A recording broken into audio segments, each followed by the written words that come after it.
إن الحمد لله نحمده ونستعينه ونستغفره ونعوذ بالله من شرور أنفسنا ومن سيئات أعمالنا. من يهده الله فلا مضل له ومن يضلله فلا هادي له.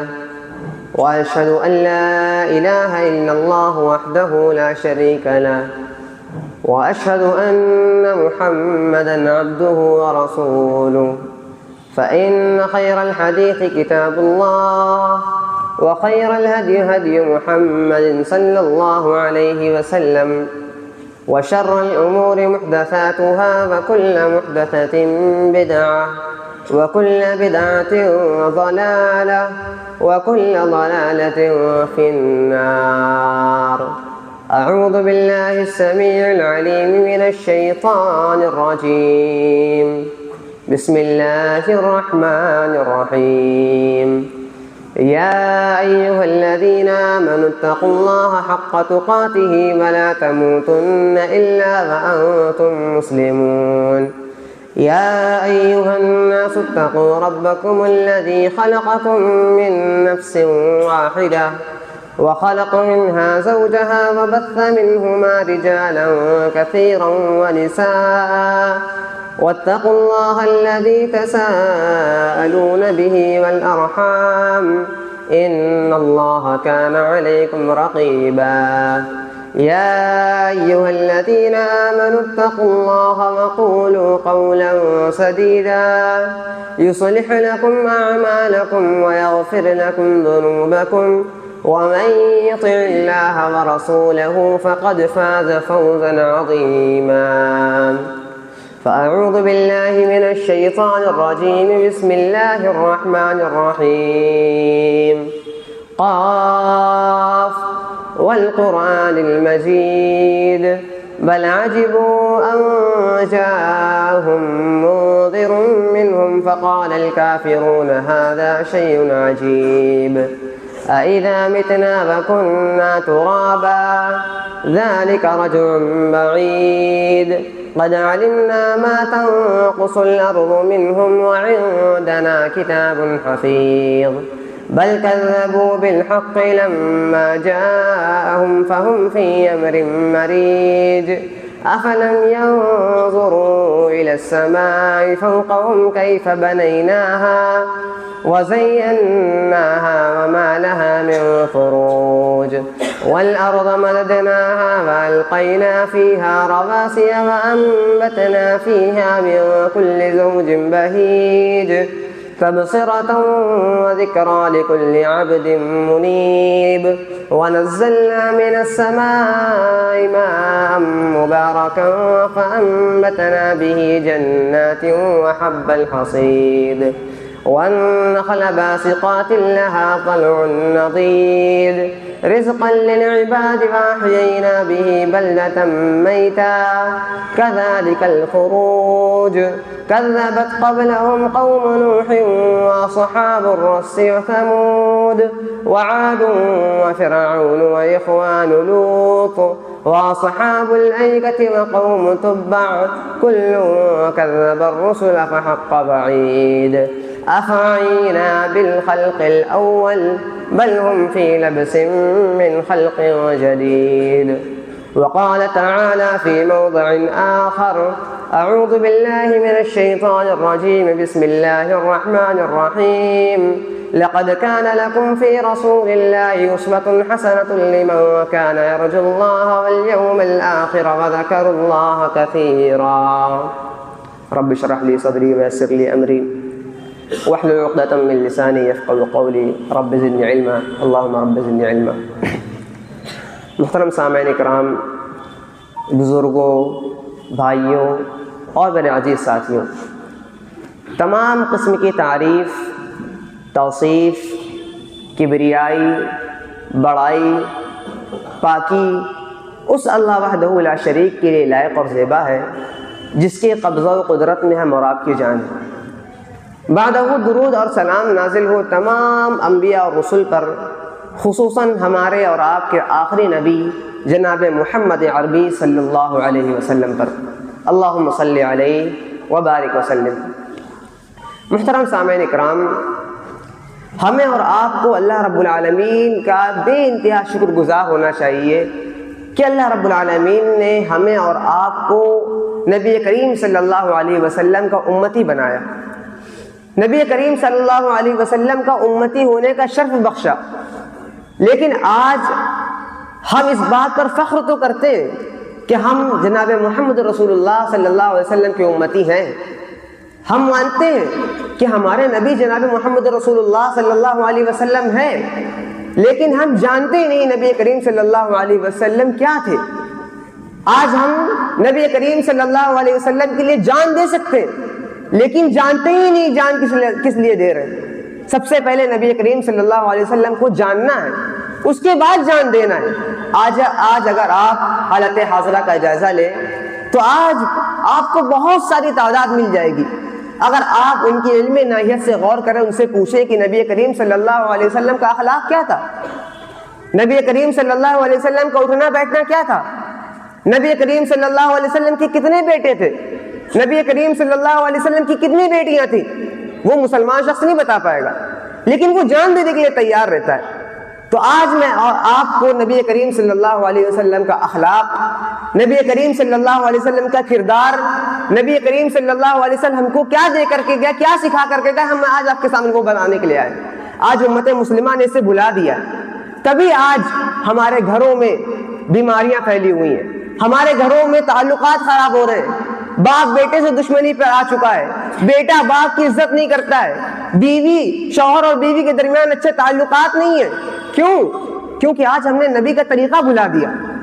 نبی نے ہم کو کیا بتلایا تھا، نبی کا طریقہ کیا تھا؟ آج ہم جو دنیا میں ذلیل کیے جا رہے ہیں، کیوں ذلیل کیے جا رہے ہیں؟ کیونکہ آج ہم اپنی نبی کی سیرت کو جانتے ہی نہیں۔ آج لوگ ہمارے اوپر الزام لگاتے ہیں، بہتان تراشی کرتے ہیں، اور مسلمان اس کا جواب کیوں نہیں دے پاتا؟ کیونکہ وہ جانتے ہی نہیں میرے نبی کے کردار کیا تھا، میرے نبی کا اخلاق کیا تھا۔ آج وہی اخلاق، وہی کردار میں آج آپ کے سامنے بتانے کے لیے آیا ہوں۔ اللہ کے نبی صلی اللہ علیہ وسلم کا اخلاق حضرت عائشہ رضی اللہ عنہ سے پوچھتے ہیں کہ عائشہ رضی اللہ عنہ بتائیے نبی کریم صلی اللہ علیہ وسلم کا اخلاق کیسا تھا؟ چاہے تو کئی سو صفحات لکھ سکتے ہیں کہ یہ اخلاق تھا، یہ اخلاق تھا، لیکن ابو عائشہ رضی اللہ عنہ کا جواب لکھنے والا ایک چھوٹے سے الفاظ میں اتنے بار جواب دے دیا۔ کیا کہا؟ انک لعلی خلق عظیم۔ میرے نبی کا اخلاق کیا ہے؟ وہ قرآن میرے نبی کا اخلاق ہے۔ اگر کسی سے کہہ دیا جائے نبی کریم صلی اللہ علیہ وسلم کا اخلاق بیان کرو تو کئی سو صفحات لکھنے پڑیں گے اس کو، یہ اخلاق تھے، یہ اخلاق کریمہ، یہ اخلاق عظیمہ، یہ اوصاف تھے۔ لیکن عائشہ رضی اللہ عنہ کی فصاحت دیکھیے، بلاغت دیکھیے، تبھی وہ تمام مسلمانوں کی ماں ہے۔ ان کا بولنے کا ملکہ، ان کا رہنے کا ملکہ، وہ تمام چیزیں ان کو تمام عورتوں سے متصف کرتی ہیں، تمام عورتوں میں ممتاز کرتی ہیں۔ انہوں نے کیا کہا؟ نبی کریم صلی اللہ علیہ وسلم کا اخلاق کیا تھا؟ قرآن تھا۔ اور قرآن کیا کہتا ہے؟ قرآن نبی کریم صلی اللہ علیہ وسلم کے بارے میں کہتا ہے انک لعلی خلق عظیم۔ ہم نے آپ کو بہت عظیم اخلاق والا بنایا، بہت پیکر اخلاق والا بنایا۔ یہ کون کہہ رہا ہے؟ کہنے والا کون ہے؟ کوئی عوام شخص ہے کیا؟ کوئی چلتا پھرتا شخص تعریف کر رہا ہے؟ نہیں، یہ تعریف کون کر رہا ہے؟ تمام کائنات کا رب اللہ رب العالمین کہہ رہا ہے کہ ہم نے آپ کو تمام اخلاق کا پیکر بنایا، سب سے اونچے اخلاق کا پیکر بنایا۔ وہ اخلاق کیا تھے؟ اگر آپ کو میں بتانا چاہوں کہ نبی کریم صلی اللہ علیہ وسلم کا انصاف کیا تھا، نبی کریم صلی اللہ علیہ وسلم کی صداقت کیا تھی، نبی کریم صلی اللہ علیہ وسلم کی امانت کیا تھی، تو میں آپ کے سامنے کھول کھول کر کے بیان کروں، لیکن ان اوصاف کو بیان نہ کر سکوں۔ چلیے ایک طرف سے میں آج آپ کے سامنے بیان کرتا ہوں کہ نبی کریم صلی اللہ علیہ وسلم نہایت ہی نرم دل تھے، لوگوں کے ساتھ شفقت کرنے والے تھے، لوگوں کے ساتھ بھلائی کرنے والے تھے۔ ان تمام معاملات میں اگر آپ دیکھیں، آپ کا اٹھنا، آپ کا بیٹھنا، آپ کا جاگنا، یہ تمام چیزیں اللہ رب العالمین کے مطابق ہوا کرتی تھی۔ اگر آپ آج ہمارے درمیان جو تفرقے بازی ہے، آج ہمارے درمیان جو عداوت ہے، رشتہ داروں میں کھوٹ، یہ تمام چیزیں کہاں سے؟ کیونکہ ہم نبی کو چھوڑ چکے ہیں، نبی کا طریقہ چھوڑ چکے۔ اگر میں آپ کے سامنے بیان کروں کہ نبی کریم صلی اللہ علیہ وسلم کا اخلاق کیا تھا، تو نبی کریم صلی اللہ علیہ وسلم جس بات کو کہتے اس بات پر ثابت قدم رہتے۔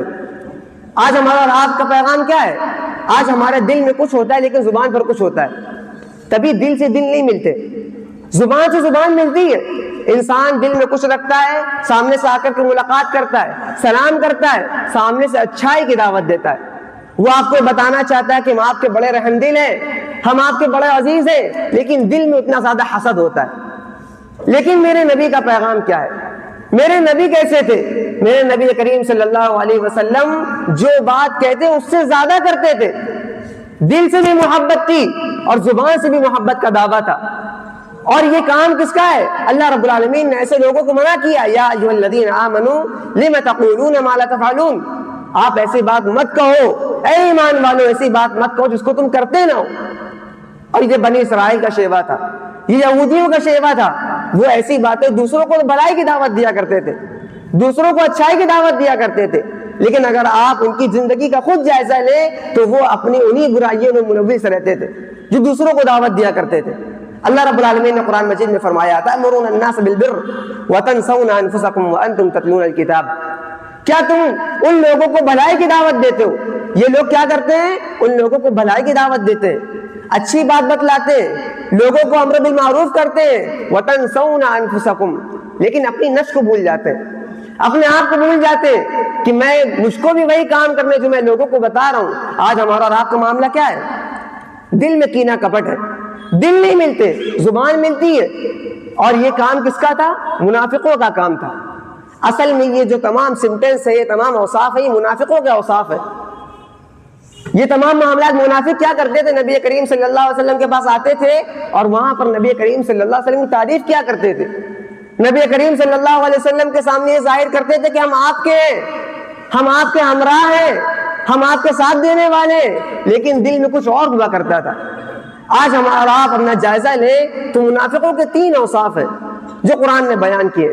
اذا حدث کذب, جب بات کرتا ہے تو جھوٹ بولتا ہے.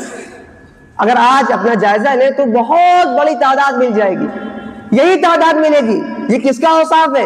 یہ کس کی صفت ہے؟ یہ منافقوں کی صفت ہے. اذا حدث کذب واذا وعد اخلف, اور وعدہ کرتا ہے تو کیا کرتا ہے؟ وعدہ خلافی کرتا ہے.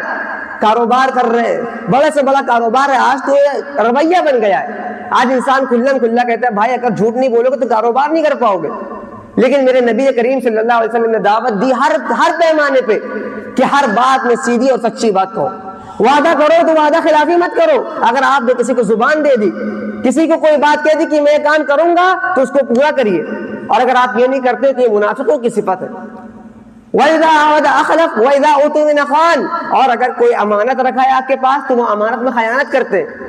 اور میرے بھائیو, امانت صرف یہ نہیں کہ کوئی بات, کوئی شخص آئے اور آپ کے پاس کچھ پیسے رکھا دے, آپ اس کو صرف اسی طرح سے واپس کر دیں, صرف یہی امانت نہیں ہے. اگر آپ کے پاس آپ کا مسلمان بھائی آتا ہے اور آپ کو کوئی اپنی باطنی بات بتلاتا ہے, چھپا ہوا راز بتلاتا ہے, اور اگر آپ لوگوں کے سامنے اس کو ظاہر کرتے ہیں تو یہ بھی امانت میں خیانت ہے.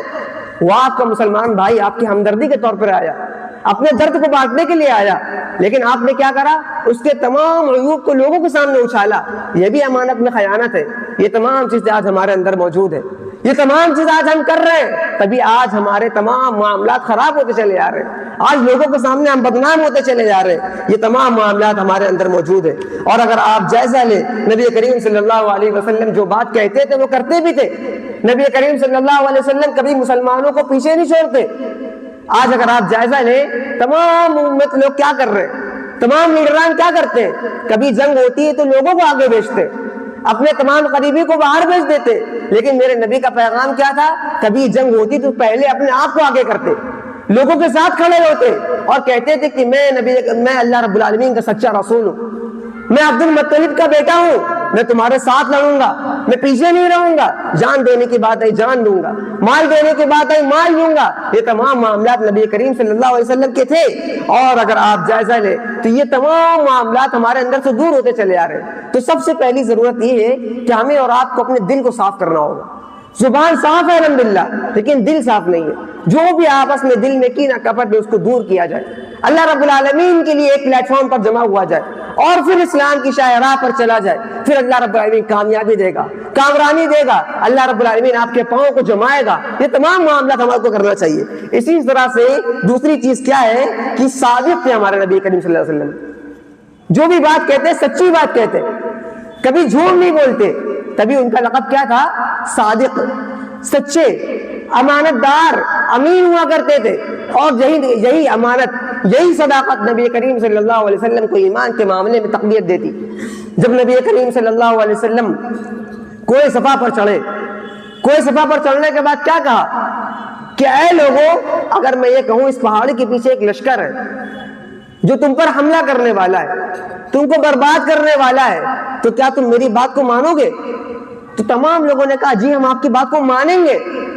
تو پھر نبی کریم صلی اللہ علیہ وسلم نے توحید کی دعوت دی. کیا کہا؟ قولوا لا الہ الا اللہ تفلحوا, کہو لا الہ الا اللہ, اللہ کے علاوہ کوئی معبود نہیں, اللہ کے علاوہ کوئی معبود نہیں, اور اگر یہ کہہ دیا کامیاب ہو جاؤ گے. اور لوگوں نے کیا کہا؟ جھوٹا نہیں کہا نبی کریم صلی اللہ علیہ وسلم کو, نبی کریم صلی اللہ علیہ وسلم کو سچائی مانا, لیکن مخالفت کری تو دوسری طرح سے کری. لیکن وہ مانتے تھے کہ یہ جو کہہ رہا ہے یہ سچی بات کہہ رہا ہے. یہ نبی کریم صلی اللہ علیہ وسلم کی صداقت تھی, یہ نبی کریم صلی اللہ علیہ وسلم کی امانت تھی. یہ تمام معاملات نبی کریم صلی اللہ علیہ وسلم کے تھے. یہی معاملہ دشمنوں کے ساتھ بھی ہوا کرتا تھا. دشمنوں کے دل میں بھی نبی کریم صلی اللہ علیہ وسلم کی صداقت تھی. سفیان جو کیا کرتا, نبی کریم صلی اللہ علیہ وسلم کے دور میں شروع میں ایمان لے کر کے نہیں آیا تھا, وہ کہاں جاتا ہے؟ شام کے بادشاہ کے پاس, ہرقل کے پاس جاتا ہے. اور ہرقل اس سے پوچھتا ہے نبی کریم صلی اللہ علیہ وسلم کے بارے میں, پوچھتا ہے کہ کیا تمہارے نبی کریم صلی اللہ علیہ وسلم پر کسی نے آج تک تہمت لگایا؟ کسی نے کہا کہ ان کے اوپر جھوٹا ہونے کا دعویٰ کیا؟ تو وہ دشمن ہے نبی کریم صلی اللہ علیہ وسلم کا, کہتا ہے نہیں, میرے نبی پر کسی نے یہ تہمت نہیں لگائی, کسی نے آج تک نہیں کہا کہ وہ جھوٹے. تو اس نے یہی جواب دیا کہ ایک نبی ہونے کی پہچان یہی کہ وہ جھوٹ نہیں بولتا. ابو جہل جو ان کا دشمن تھا, اسی کا بھانجا پوچھتا ہے نبی کریم صلی اللہ علیہ وسلم کے بارے میں اپنے ماموں سے. وہ ابو جہل جو نبی کریم صلی اللہ علیہ وسلم کا ہمیشہ دشمن رہا, سخت دشمنوں میں رہا. جب وہ پوچھتا ہے ان کا بھانجا کہ کیا نبی کریم صلی اللہ علیہ وسلم جھوٹ بولتے, تو انہوں نے کہا نہیں, نبی کریم صلی اللہ علیہ وسلم جھوٹ نہیں بولتے. یہ تمام گواہیاں کس کے طرف سے؟ انہی کے دشمنوں کے طرف سے, جو ان کے سخت مخالف تھے, لیکن کبھی ان کو جھوٹا نہیں کہا, ہمیشہ سچا کہا. اور آج اگر آپ جائزہ لیں, اپنے اندر کا حالات کا جائزہ لیں, تو آج ہمارے رگوں میں جھوٹ موجود ہے. لوگ انصاف کے نام پر یہاں پر ناٹک بازیاں کرتے ہیں. لوگ آتے ہیں ہمارے پاس انصاف پر آنے کے لیے, لیکن ہم جھوٹ کی بنیاد پر فیصلے کرتے ہیں. آج حق اور باطل کے درمیان فرق بچا ہی نہیں ہے. یہ تمام معاملات ہمارے اندر باقی ہے. اسی طرح سے ہمارے اندر کیا چیز ہے؟ نبی کریم صلی اللہ علیہ وسلم کے مزاج کیا تھا؟ سادہ مزاج تھے, سادی زندگی گزارنے والے تھے, عیش و آرائش کو پسند نہیں کرتے تھے, ہمیشہ لگژری لائف کو دور رکھا, ہمیشہ سادہ مزاج رہے. اور یہی سادہ مزاجی ان کو دوسروں میں ممتاز کرتی. نبی کریم صلی اللہ علیہ وسلم اپنے خیمے میں لیٹے رہتے, اور چادر جری کون سی ہوتی؟ یہی چٹائی ہوتی. اور اس چٹائی پر لیٹنے کی وجہ سے ان کے پیٹھ پر دراریں آ جاتی, ان کے پیٹھ پر نشانے آ جاتے. یہ کون ہے؟ یہ تمام مسلمانوں کے حاکم ہیں, بادشاہ ہے. اور یہ حالت ہے, یہ عاجزی ہے کہ ایک اچھی لائف نہیں گزارتے, بلکہ سادہ زندگی گزارتے. بغل میں ایک مشکیزہ رکھا ہوا چمڑے کا, سادی جو رکھی ہوئی ہے. صحابہ کرام آتے ہیں, کہتے ہیں کہ اے نبی کریم صلی اللہ علیہ وسلم, لوگوں کے معاملات آپ دیکھتے ہیں, بڑے بڑے سرداروں کے اچھے تخت ہوتے ہیں, آپ کے لیے ایک اچھا گدا لا کر کے بچھا دیا جائے, اچھی دری لا کر کے بچھا دیا جائے. تو نبی کریم صلی اللہ علیہ وسلم جواب دیتے ہیں, اور ایسا جواب, کیا جواب دیا؟ کہتے ہیں کہ یہ دنیا میرے لیے اس مثال سے ہے کہ اس دنیا میں مسافر ہوں, اور یہ دنیا میرے لیے اس طرح سے ہے کہ میں ایک پیڑ کے نیچے آ کر کے ایک مسافر جس طرح سے آرام کرتا ہے, اسی طرح میں یہاں ٹھہرا ہوا ہوں. مجھے اس دنیا میں کوئی اچھی لائف نہیں چاہیے, میں اس دنیا میں سادہ زندگی بسر کرنا چاہتا ہوں. مجھے چاہیے تو جنت الفردوس چاہیے, وہاں کا آرام چاہیے. یہ نبی کریم صلی اللہ علیہ وسلم کا جواب ہے. حضرت عمر رضی اللہ عنہ آتے ہیں, نبی کریم صلی اللہ علیہ وسلم کی حالت کو دیکھتے ہیں, اور کہتے ہیں نبی کریم صلی اللہ علیہ وسلم سے کہ بڑے بڑے قیصر و کسریٰ وہ کیا کرتے ہیں؟ بڑے بڑے محلوں میں رہتے ہیں, اچھی زندگی گزارتے ہیں, ان کے بڑے بڑے اچھے اچھے خادم ہوا کرتے ہیں. آپ کے لیے بھی ایسے تمام معاملات کر دیے جائے نبی کریم صلی اللہ علیہ وسلم. تو نبی کریم صلی اللہ علیہ وسلم جواب دیتے ہیں, ان تمام قیصر و کسریٰ نے اس دنیا کو اپنی جنت بنا لیا, اس دنیا میں اپنے تمام معاملات کو طے کیے, لیکن میں اس دنیا کو اپنی جنت نہیں بنانا چاہتا, بلکہ میں جنت بنانا چاہتا ہوں تو اپنے اصل مقام کو جنت بنانا چاہتا ہوں. یعنی میں اپنی سیٹ کنفرم کرنا چاہتا ہوں نبی کریم صلی اللہ علیہ وسلم تو جنت الفردوس کے اندر کرنا چاہتا ہوں. آج ہمارا معاملہ کیا ہے؟ دنیا کے اندر جتنی بلائیاں ہیں، جتنے معاملات ہیں، جتنے فوائد ہیں، دوسرے کے حقوق مار کر کے فائدے حاصل کرتے ہیں۔ اچھی سے اچھی زندگی ہے لیکن کیا کرتے ہیں؟ اور زیادہ طلب کرتے ہیں۔ یہی اللہ رب العالمین نے، اللہ کے نبی صلی اللہ علیہ وسلم فرمایا کہ مسلمانوں کے اندر یہ بیماری آ جائے گی آگے چل کر کے، یہ وہن کی بیماری ہوگی۔ یہ دنیا کیا، یہ بیماری کیسی ہوگی؟ حب الدنیا و کراہیت الموت۔ کیا بیماری ہوگی؟ یہ دنیا کو زیادہ زیادہ طلب کریں گے، دنیا کو زیادہ سے زیادہ چاہیں گے اور موت سے بچنے لگیں گے۔ اور آج یہی زمانہ آ گیا، یہی وقت آ چکا ہے کہ آج ہم کو زیادہ سے زیادہ دنیا کی طلب ہو چکی ہے۔ اور یہی مقام اللہ رب العالمین نے قرآن مجید میں فرمایا، الہاکم التکاثر حتی زرتم المقابر۔ تم کو مال و دولت نے ہلاکت کے راستے پر لے کر کے آ گئے، یہ مال و دولت نے تم کو برباد کر دیا، تم نے اسی کے پیچھے اپنی زندگی کو برباد کر دیا، تم نے اپنے دین کو چھوڑ دیا، اپنے دین، جس دین کو تم کو رحمت بنا کر کے دیا گیا تھا، اس کو چھوڑ دیا۔ حتی زرتم المقابر، اسی مال و دولت کے چکر میں پڑھتے پڑھتے جوانی چلی گئی، بڑھاپا چلا گیا، آخری وقت میں تم کو اسی جوانی نے، اسی مال و دولت نے تم کو قبر تک پہنچا دیا۔ یہ تمام معاملات، یہی ہمارے اوپر یہی زمانہ آ چکا ہے۔ اگر ہم اپنے آپ پر غور کریں، اپنا جائزہ لیں، تو آج ہم یہاں پر آ چکے کہ ان تمام معاملات سے ہم منحرف ہو چکے۔ ہم نے اپنے کاروبار اور یہ تمام چیزیں اسی بنیاد پر چھوڑ رکھی ہیں۔ آگے اللہ کے نبی صلی اللہ علیہ وسلم کی ایک اور صفت تھی، وہ صفت کون سی ہے؟ نبی کریم صلی اللہ علیہ وسلم بہت زیادہ سخی تھے، سخاوت میں سب سے آگے تھے میرے نبی کریم صلی اللہ علیہ وسلم۔ بخاری کی روایت ہے، نبی کریم صلی اللہ علیہ وسلم کے پاس ایک دیہاتی آتا ہے، اور ایک دیہاتی آ کر کے کہتا ہے، نبی کریم صلی اللہ علیہ وسلم سے مال طلب کرتا ہے، اے نبی کریم صلی اللہ علیہ وسلم، بڑا غریب ہوں، تھوڑا سا مال دے دیجئے۔ نبی کریم صلی اللہ علیہ وسلم کے پاس بھی اتنا مال و دولت نہیں ہے، اتنی اچھی زندگی نہیں ہے۔ اس وقت نبی کریم صلی اللہ علیہ وسلم کے پاس کچھ بکریاں ہوتی اور وہ کہتے ہیں، جاؤ جا کر کے پہاڑوں کے بیچ میں جتنی بکریاں ہیں اس میں سے جتنی لینا وہ لے لو۔ وہ دیہاتی جاتا ہے، دیہاتی جا کر کے دیکھتا ہے اور تمام بکریوں کو لے لیتا ہے، اور اپنے قبیلے میں جاتا ہے اور جا کر کے کہتا ہے، قبیلے والوں اسلموا، اسلام لے آؤ، کیونکہ نبی کریم صلی اللہ علیہ وسلم جب دینے پہ آتے تو دیکھتے نہیں کتنا دے رہے ہیں۔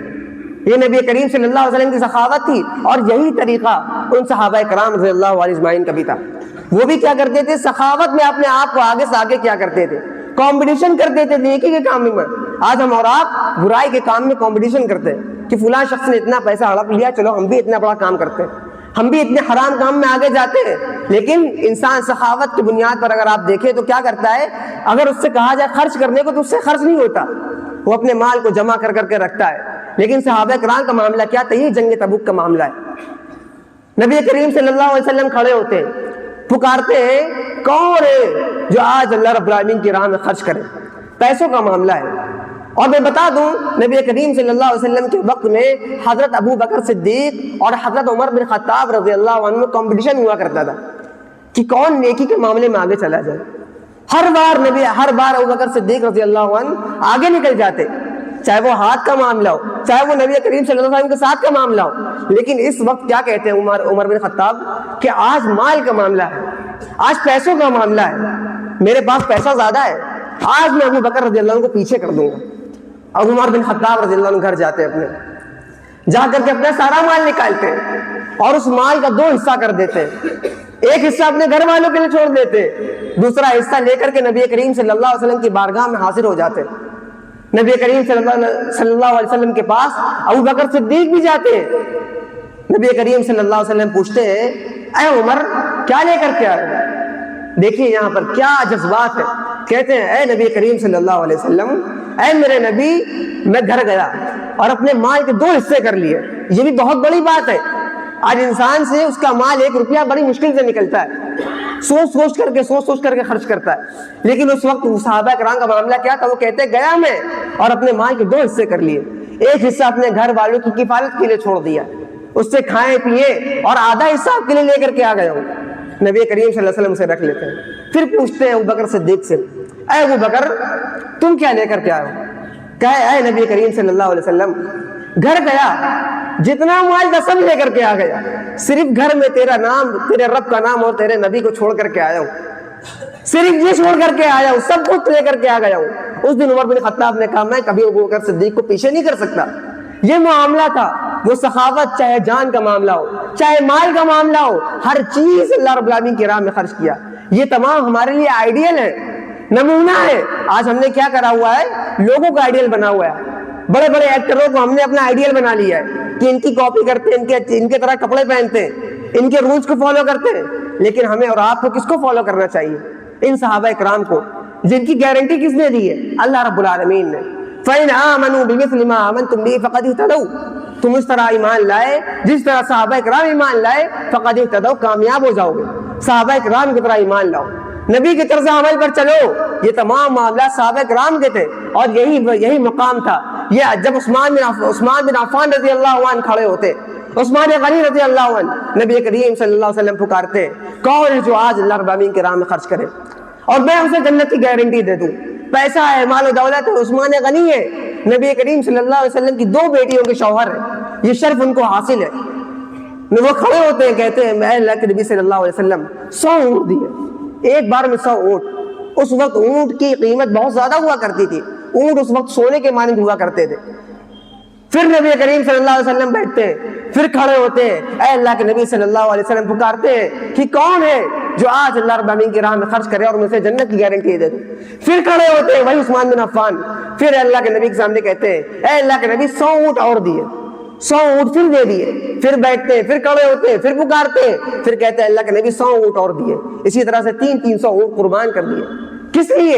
صرف اللہ رب العالمین کی راہ کے لیے. میں پیغام یہ دینا چاہتا ہوں, یہ جو آج اللہ رب العالمین نے آپ کو مال و دولت دیا ہے, آپ کو اچھا لباس دیا ہے, آپ کو اچھا پیسہ دیا ہے, تو اسے اللہ رب العالمین کی راہ میں خرچ کرو. اور اللہ رب العالمین کیا کرتا ہے؟ اقرض اللہ قرضا حسنا, یہ اللہ رب العالمین کی راہ میں تم قرض دے رہے ہو. قرض کس طرح سے؟ مال تو میرا ہے, میں خرچ کر رہا ہوں اللہ رب العالمین کی راہ میں. یہ قرض کس طرح سے ہوا؟ دیا بھی اللہ رب العالمین نے, اور ظاہر سی بات ہے جس نے دیا اس کو لوٹا دیا. یہ تو ہم نے قرض لوٹایا ہے, لیکن اللہ رب العالمین کہتا ہے ہم نے دیا, لیکن تم نے میری راہ میں دیا, اس کا بدلہ ہم تم کو دیں گے, یہ تم قرض دے رہے ہو. یہ اللہ رب العالمین, ان اللہ غفور رحیم, اللہ رب العالمین بڑا رحیم ہے, مغفرت کرنے والا ہے. تو ان تمام معاملات کو ہمیں مد نظر رکھنا چاہیے. مال و دولت, یہ تمام چیزوں کو ایک حد تک لمیٹڈ رکھنا چاہیے.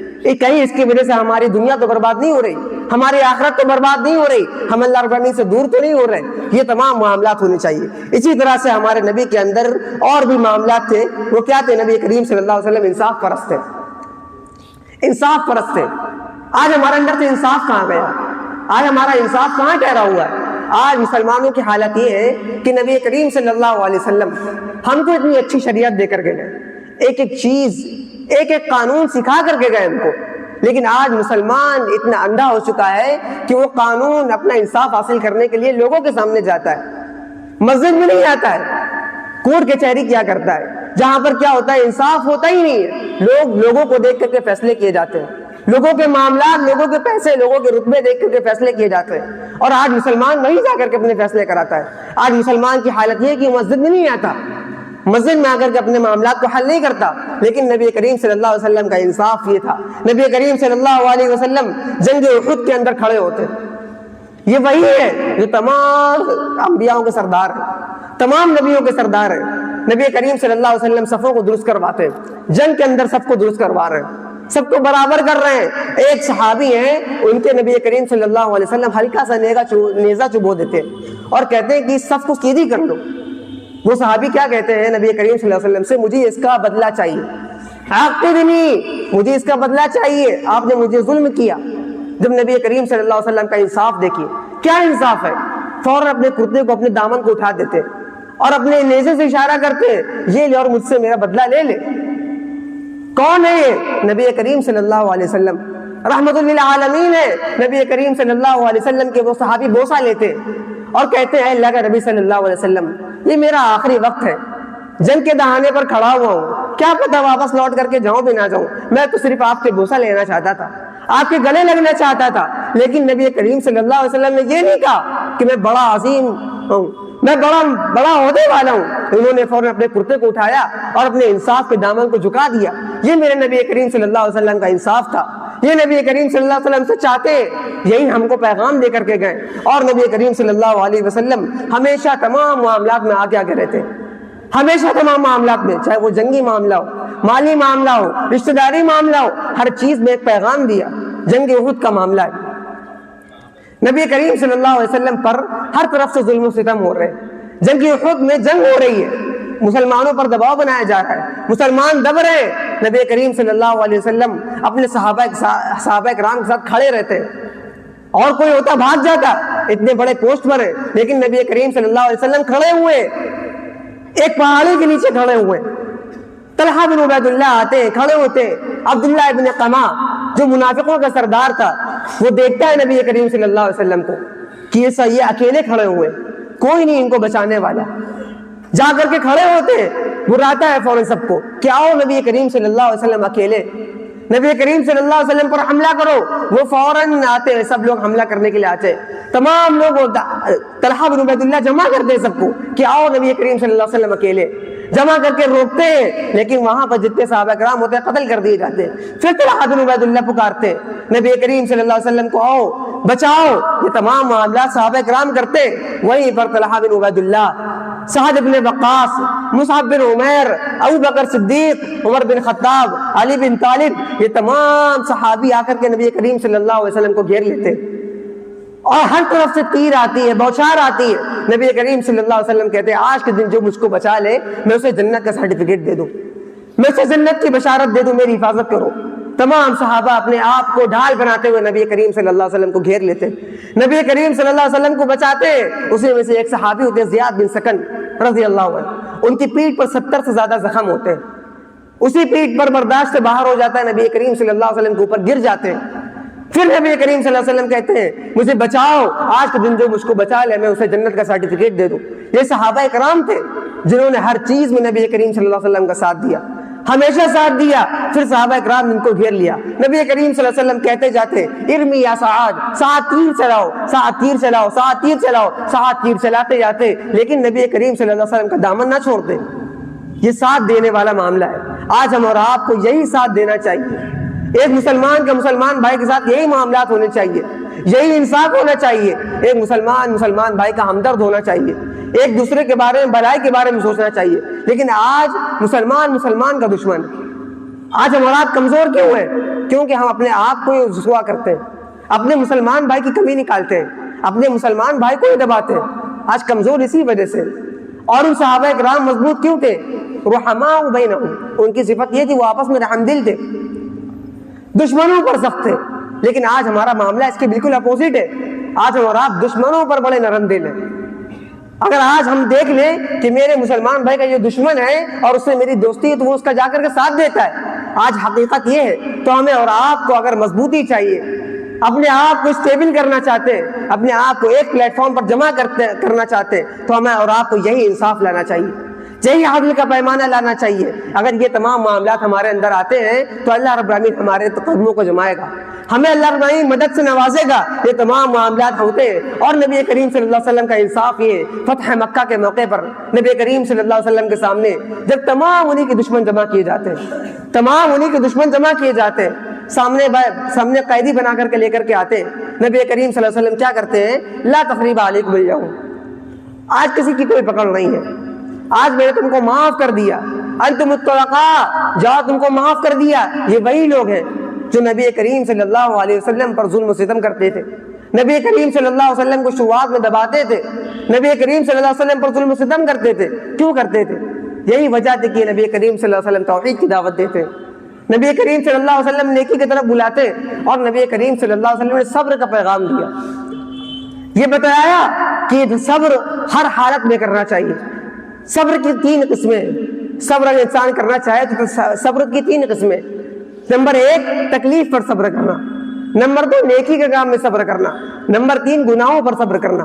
تکلیف پر صبر کرنا، نبی کریم صلی اللہ علیہ وسلم کے سامنے آیا یہ معاملہ، نبی کریم صلی اللہ علیہ وسلم خانہ کعبہ میں سجدہ کرتے ہیں، اللہ رب العالمین کی وحدانیت کو بلند کرتے ہیں، وہیں پر تمام لوگ بیٹھے ہوتے، ایک شخص آتا ہے، وہ کیا کرتا ہے؟ نبی کریم صلی اللہ علیہ وسلم کے گلے میں پھندا ڈال دیتا ہے، نبی کریم صلی اللہ علیہ وسلم کو کپڑے کے ذریعے سے دباتا ہے، ان کی سانس پھولتی ہے۔ حضرت ابوبکر صدیق آتے ہیں، فوراً روکتے ہیں اور کہتے ہیں اس سے اتقتلون ان یقول ربی اللہ وقد جاءکم بالبینات من ربکم، کیا تم اس کو صرف اسی وجہ سے قتل کرتے ہو کہ یہ کہتا ہے کہ میرا رب اللہ ہے؟ یہ نبی کریم صلی اللہ علیہ وسلم کا ساتھ دینے والے صحابی تھے۔ یہی تمام معاملات ہوتے ہیں، یہی جگہ ہوتی ہے فتح مکہ کا معاملہ، مکہ کے اندر نبی کریم صلی اللہ علیہ وسلم سجدہ کرتے ہیں، سجدے کی حالت میں تمام دشمنان اسلام، ابو جہل اور تمام لوگ آ کر کے نبی کریم صلی اللہ علیہ وسلم سے کہتے ہیں کہ کوئی شخص آئے اور نبی کریم صلی اللہ علیہ وسلم کو سجدے کی حالت میں ان کے اوپر بت ڈال دے، پچونی ڈال دے اونٹ کی، تو ایک شخص نااہل اٹھتا ہے اور کہتا ہے میں یہ کام کروں گا، میں نبی کریم صلی اللہ علیہ وسلم کے اوپر اونٹ کی اجلی ڈالوں گا۔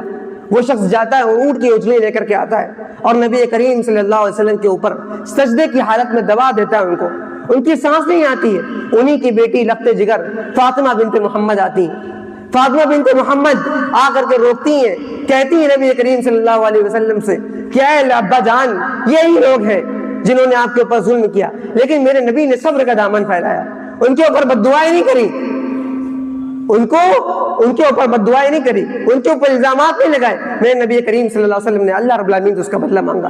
یہ تمام معاملات نبی کریم صلی اللہ علیہ وسلم کو دے کر کے گئے، ہر حالت میں صبر کس طرح کرنا ہے، عہد کس طرح کرنا ہے، پیمان کس طرح کرنا ہے، یہ تمام معاملات ہم کو بتا کر کے گئے، لیکن ہم اور آپ نے ان تمام چیزوں کو چھوڑا ہوا ہے، ان تمام چیزوں کو ہم جانتے ہی نہیں ہیں، تبھی آج ہم اور آپ پستی کا شکار ہوتے چلے آ رہے ہیں۔ ہمیں اور آپ کو ان تمام باتوں پر دھیان دینا چاہیے اور صحابہ کرام کو اپنا آئیڈیل بنانا چاہیے۔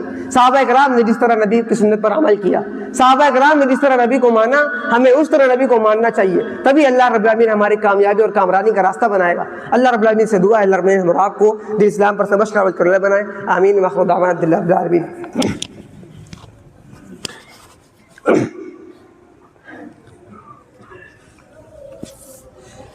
إن الحمد لله نحمده ونستعينه ونستغفره ونعوذ بالله من شرور أنفسنا ومن سيئات أعمالنا، من يهده الله فلا مضل له ومن يضلل فلا هادي له، وأشهد أن لا إله إلا الله وحده لا شريك له، وأشهد أن محمدا عبده ورسوله، أما بعد، إن الله وملائكته يصلون على النبي، يا أيها الذين آمنوا صلوا عليه